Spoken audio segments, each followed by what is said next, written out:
all have goals. We all want to achieve those goals. We might have long-term goals, as finishing university or building a house, or concise goals such as cooking dinner tonight. It's also a goal. We all have dreams. We all want to succeed in them. The good news is that success is embedded in us. Success is embedded, is built in every human being. In you, in me, in everyone. We have a built-in success, the potential to succeed in us. Every one of us can succeed and should succeed. And God created us to succeed. We were created to succeed. But if God created us for success, why do some of us feel like failures? Why some people feel like failures? Why do you feel like failing? Why can only a few people claim to be successful in life? What does success even mean? And how can we attain it? Genesis chapter 1 verse 28 says, God blessed them, and God said to them, be fruitful, multiply, fill the earth, and subdue it. Rule the fish of the sea, the birds of the sky, and every creature that crawls on the earth. Be fruitful. Be fruitful. The same blessings appeared in previous verses when God blessed the birds and the fish. In Genesis chapter 1, 21 to 22, he said, so God created the large sea creatures and every living creature that moves and swims in the water, according to their kinds. He also created every winged bird according to its kind. And God saw that it was good, so God blessed them. Be fruitful, multiply, and fill the waters of the seas, and let the birds multiply on the earth. We can attest that being fruitful was not a command to birds or to fish. It was not a command. It was a benediction. It was a blessing. Because birds and fish cannot hear and do as an act of obedience to receive a command. So can only give a command to someone who has intelligence to understand what you are telling them. So birds and fish just receive the blessing from God to be fruitful. God designed all his creation to function in a productive way. So when we say fruitful, we mean productive, effective. Being fruitful can also mean being successful.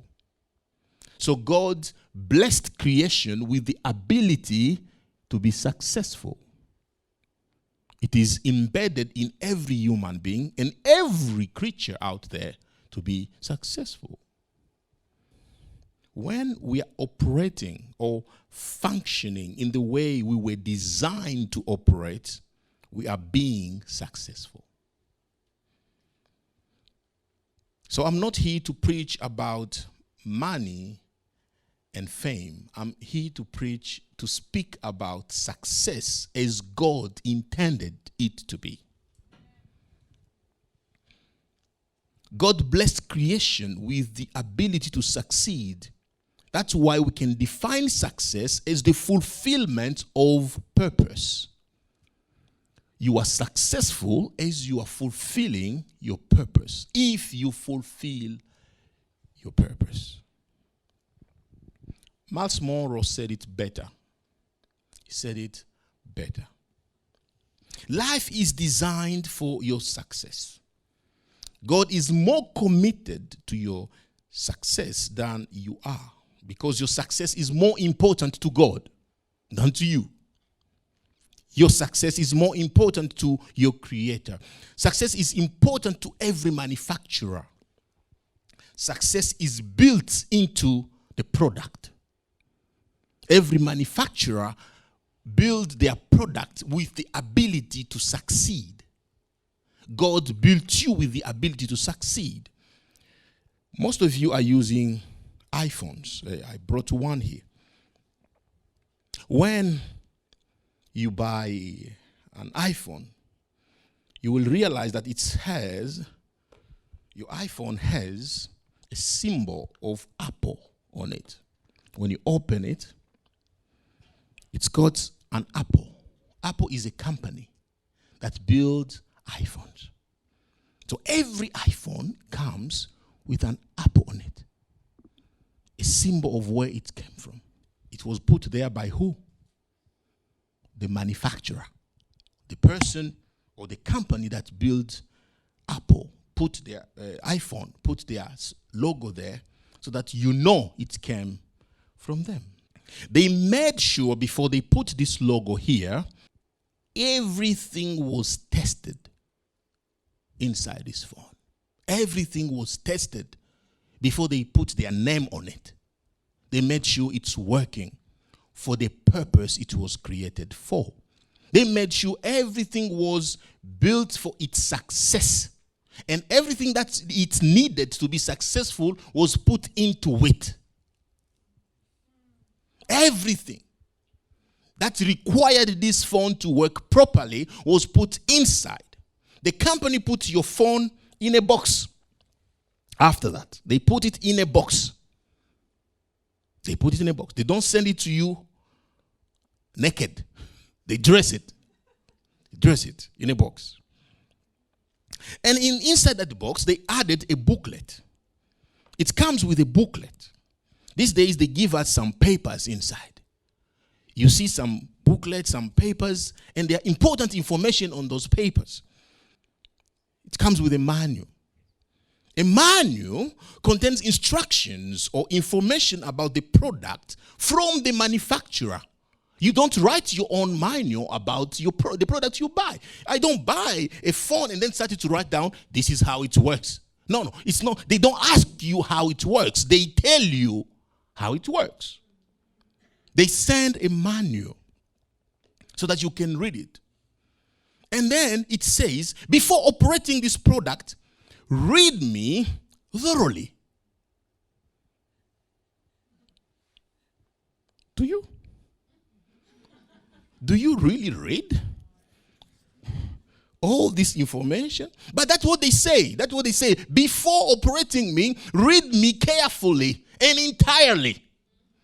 Not just one page. Read everything before you use me.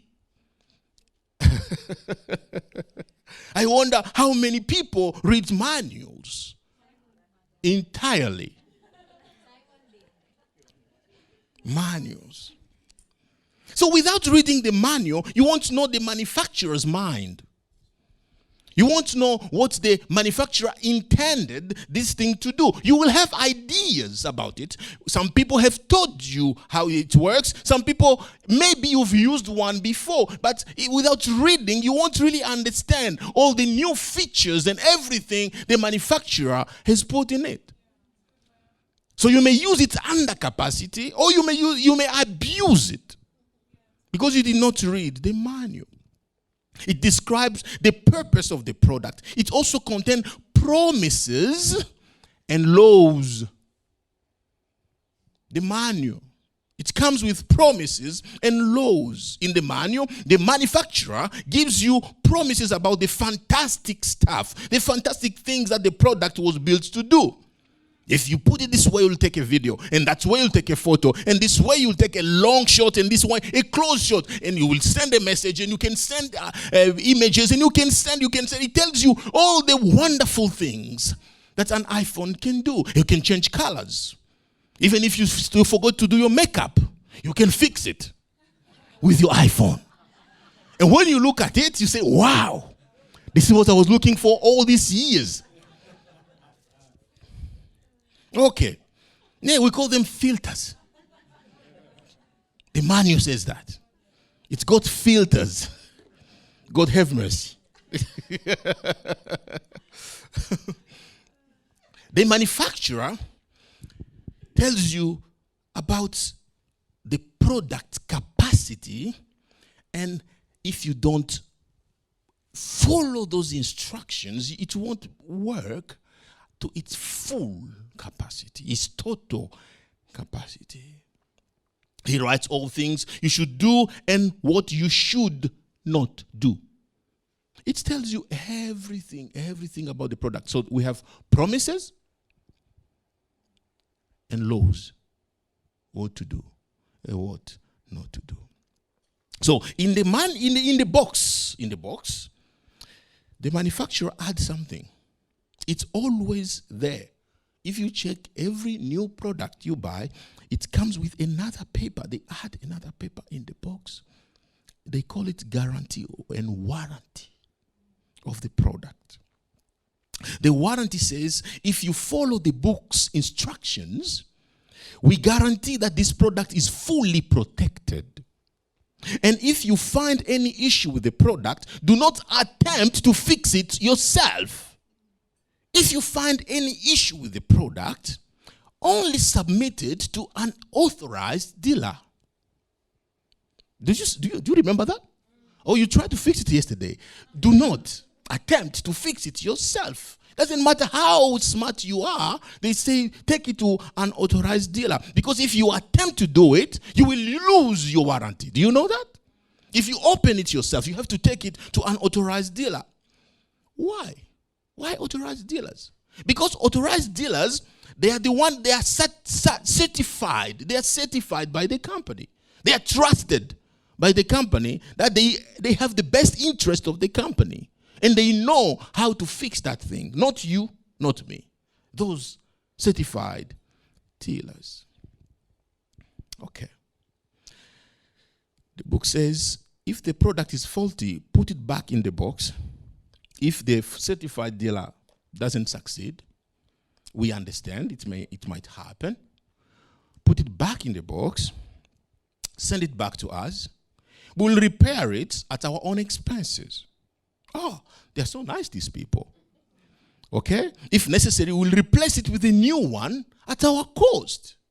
They care about you, isn't it? They say, we'll ship it back to you at our expense. They sound nice. They will do if it doesn't work, and you didn't open it yourself, send it back to them, and they will send you a new one. All that is in the box. That information is written inside when you receive a new one. So why do manufacturers act nicely toward you while they don't know you? Why are they so protective of you and try to do nice stuff and make you happy? It's because they are not doing it for you. They are not doing it for you. The warranty, the guarantee, the repair, and the replacement are not for your sake, my friend. They are for their name's sake. It's not for you. They are protecting their brand. Apple is protecting its brand when it tells you if it's faulty, send it back or replace it. All that niceness, nicely, all the nicest is for them. It's not for you. They are protecting their reputation. So because they know if the product does not succeed, then their reputation is in trouble. If you buy a phone, an iPhone, it doesn't work well, you are not to blame. They will be blamed for it. That's why they say sometimes, we release a new phone, but we know it's faulty. Everybody, bring your phones back. Whoever has bought it, bring them back. We'll give you new ones. Have you heard of that? Even cars company, they do that. They say, everyone who bought this model, this year, between this date and this date, bring them back. We'll give you new cars. They don't want your luxury. They are protecting their name. They're protecting their name. God created you and gave you the Bible as the manual for your life. The Bible contains promises and laws. God said, before operating this product, read these instructions. That's what God said. Before you operate your life, read the instructions in the Bible. He created you and put a mark on you. His mark, his logo on you. And then he said, these are the instructions. Go and live the life I created you to live. And he puts his image on you. Do you want me to prove it? Okay. Genesis chapter 1 verse 27. So God created man in his own image. He created him in the image of God. The logo of God is on you. He created them male and female. Women have the mark of God. Men have the mark of God. You have the mark of God. I have the mark of God on me. So when we are talking about success, it's not that God is waiting for us to fail so that he can say, I told you. No. He's concerned about his reputation to the point where he can't let you fail. You carry his logo on you. He's committed to your success than you are. Because your success is more important to him, to his glory and his reputation. God knows if you fail, his reputation is in trouble. He knows that. Everything the manufacturer does is to protect their name. The product success is necessary to protect the manufacturer's reputation. Your success is essential to protect God's reputation. The worst thing that can happen to a manufacturer is when their product fails. That's the worst thing that a manufacturer can encounter, when they see their product is not doing what it was intended to do. If Apple would receive a phone call saying, my iPhone is not making calls. I've tried to call, it's not going through. Apple will say, please bring it as quick as you can. We need to fix that or give you a new one. We know our phones make phone calls. So God knows if he created you for something and you are not doing it, he's concerned about that. He's concerned because he knows it is for his glory. So he's looking for you to perform the way he created you to.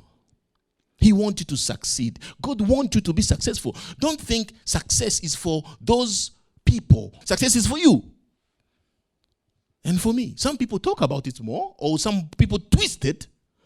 But success is for every human being. Don't deny it. Don't reject it. Don't say it. No, it's for you to be successful. In the Bible, God is always protective of his name. He guarantees us success. Why? Because he says, I will do this for my name's sake. He said to the people of Israel many times, for my name's sake.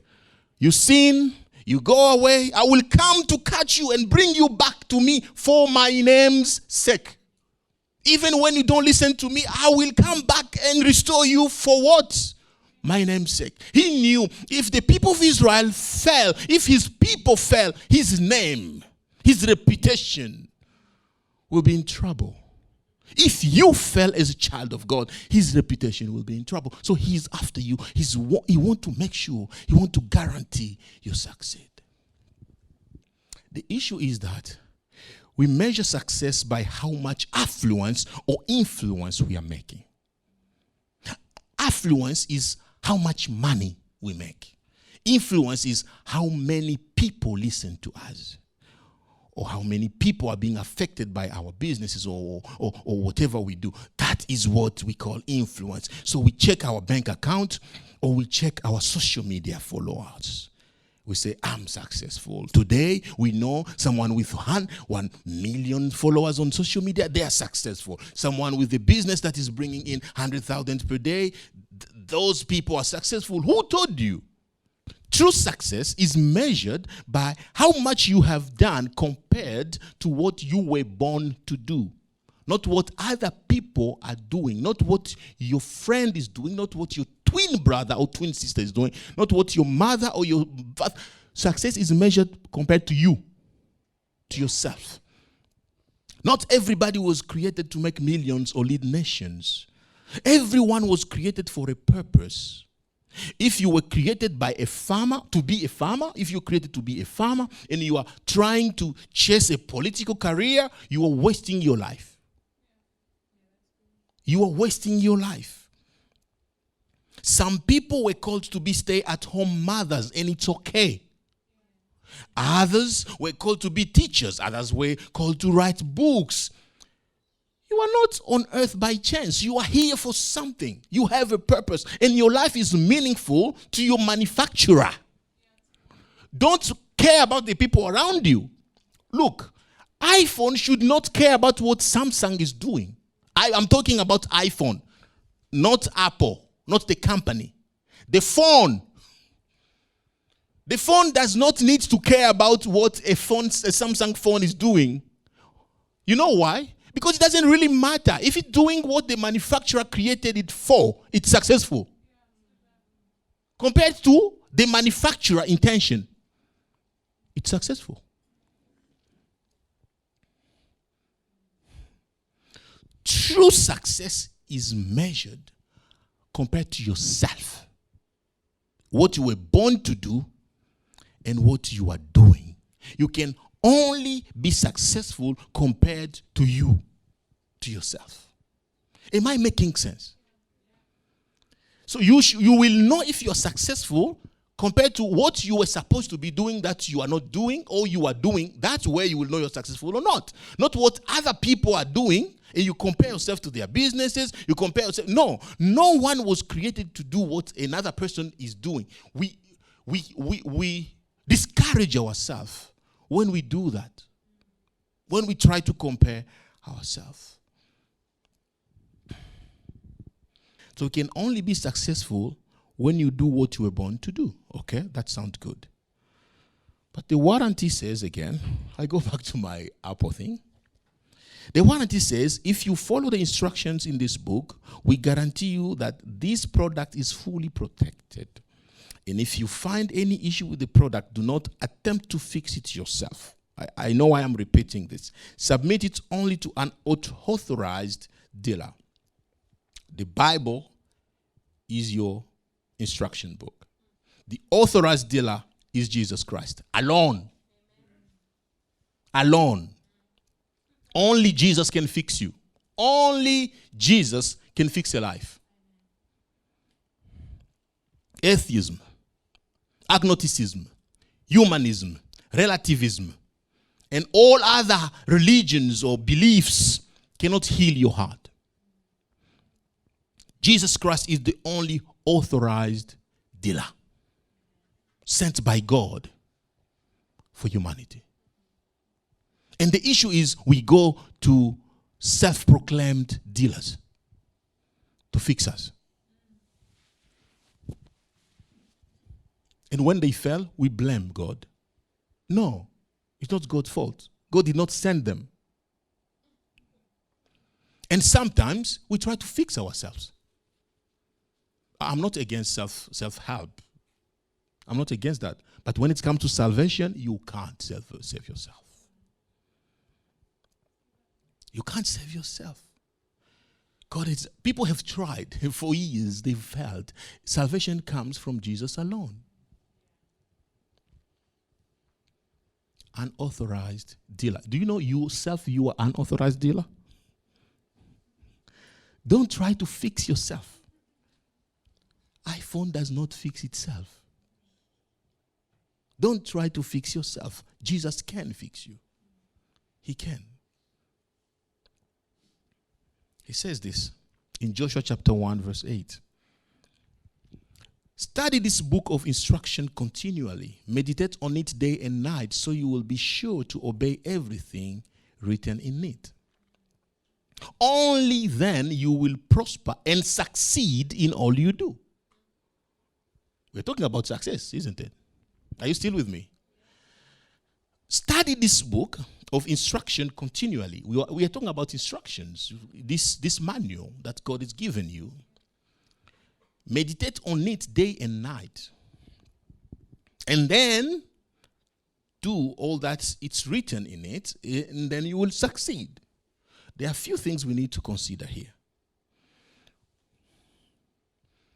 Success is a combination of preparation and opportunity.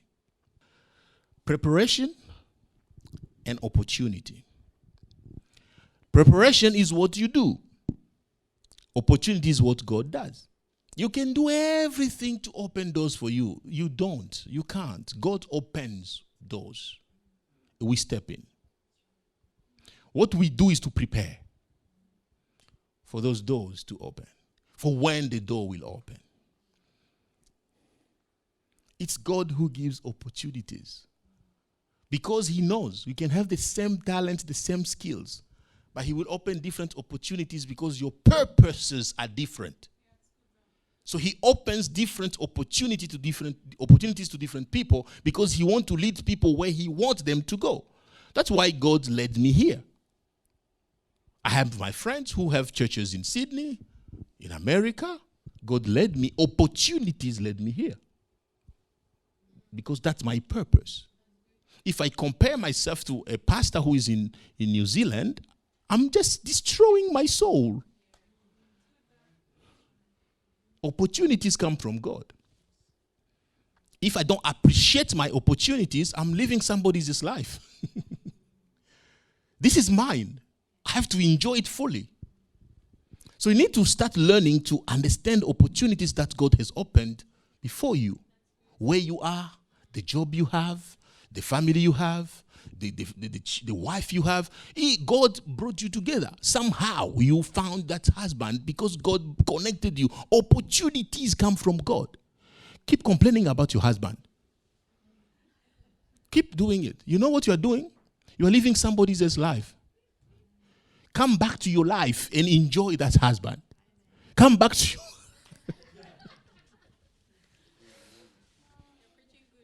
Thank you.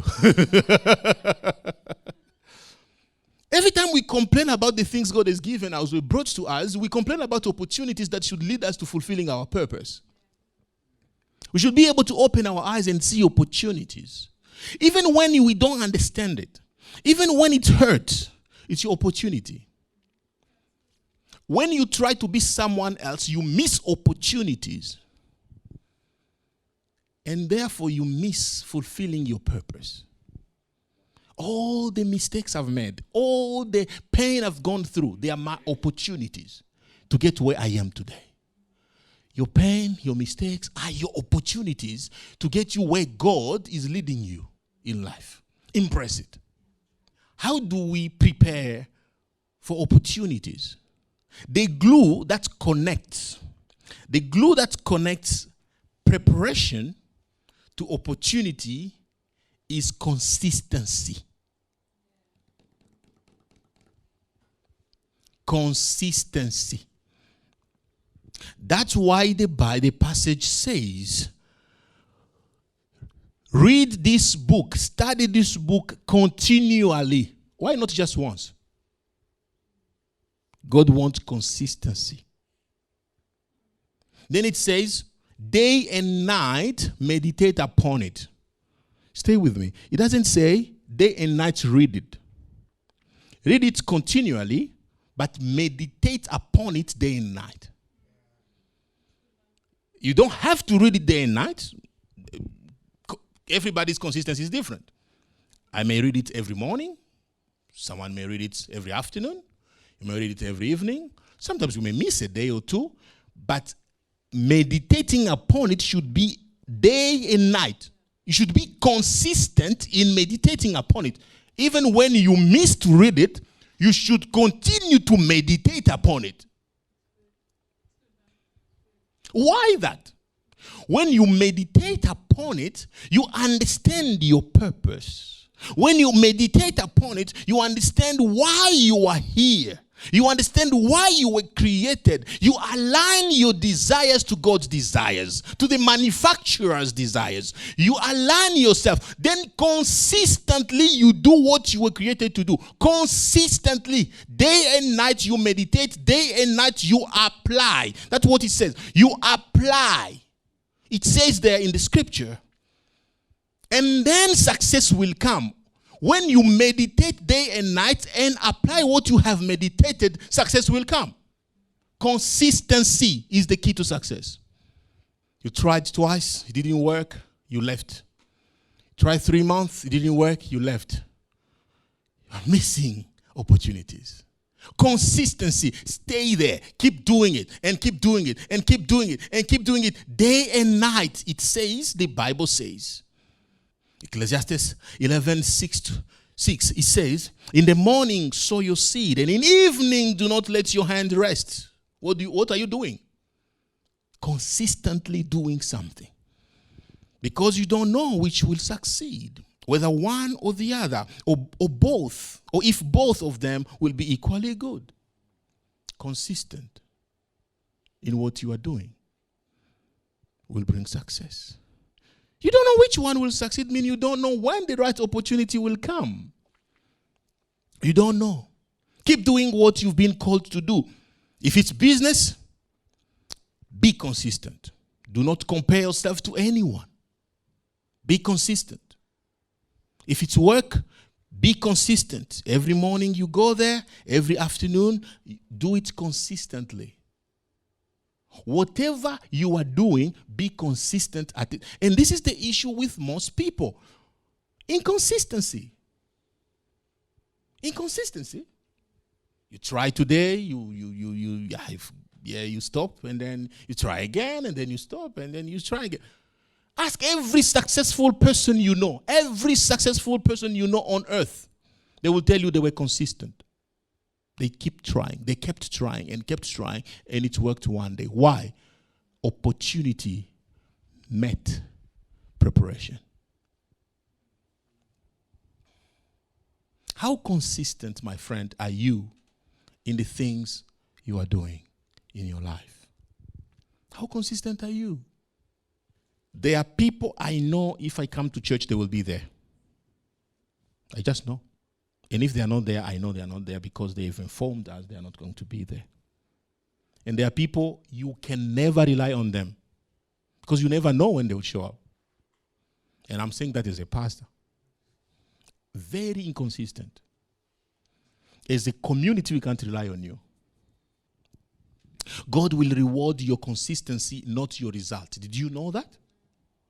God is not going to reward how many people you brought to Jesus. He will reward how consistent were you to invite. Not how many people responded to the invitation. Just keep moving. Be consistent in whatever you've been called to do. You are a product of a manufacturer who has put his logo on you, his image on you. You won't fail. He's concerned about your success more than you are. What is the area of your life where you need consistency? Have you been discouraged because of lack of immediate result? Have you been frustrated by comparison? God is committed to your success. He is committed to your success. Just be consistent. He's your creator. He cares about your success more than you do. Just be consistent. If you are doing what God called you to do, you are successful, regardless of the result around you and what you think you should see. If you are consistent in what God has called you to do, to be a husband, to be a wife, to be a sister, to be a mother, to be a father, don't worry about the result. Whatever you are doing today, be consistent. That is success. That's what God will reward. And I pray that you will take the pressure off your shoulders. Try to be successful as defined by the world, as defined by the culture. Our success is defined by God, the manufacturer, not by culture.